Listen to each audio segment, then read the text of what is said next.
భద్రాద్రి కొత్తగూడెం పౌరులందరికీ నా నమస్కారం. ఈరోజు 10 సెప్టెంబర్. ఇప్పుడున్న సమాచారం ప్రకారంగా గోదావరి భద్రాచలంలో లెవెల్ చూస్తే 45 ఫీట్ దాకా ఉంది.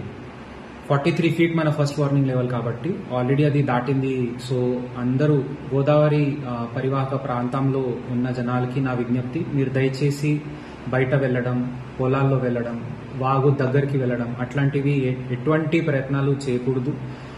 వాగులు కూడా చాలా పొంగి ప్రవహిస్తున్నారు. సో తాలిపేరు నుంచి కూడా 1,00,000 కంటే ఎక్కువ క్యూసెక్స్ ఫ్లో వస్తూ ఉంది. ఇంకా మనకి సమాచారం ఏముందంటే ఇంద్రావతి మరియు శబరి ఈ రెండు నదులు ఆ ప్రాంతంలో చాలా భారీ వర్షం జరుగుతుంది. సో దానివల్ల ఇప్పటికే మన లెవెల్ 45 ఫీట్ ఉంది, ఇంకా పెరిగే అవకాశం ఉంది. కాబట్టి రాత్రి వరకు మనకి లెవెల్ పెరుగుతూ పోతుంది. రేపు కూడా ఆ ప్రాంతంలో బే ఆఫ్ బెంగాల్ నుంచి ఏదైనా లో ప్రెషర్ పాయింట్ ఒడిశా ఆంధ్ర వైపు పోతుందో దానివల్ల అక్కడ భారీ వర్షం ఎఫెక్ట్ మనకి రేపు కనపడుతుంది. సో అన్ని ఈ అంచనాలు చూస్తే మనకి లెవెల్ గోదావరిలో చాలా పెరిగే అవకాశం ఉంది. కాబట్టి మన గణపతి ఉత్సవం మనం పండుగ జరుగుతుంది.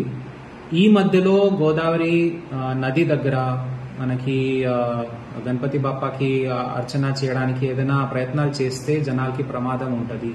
సో నా రిక్వెస్ట్ అందరికీ ఏముందంటే ఈ అన్ని అంశాలు గుర్తించి నది నుంచి దూరంగా ఉండాలి.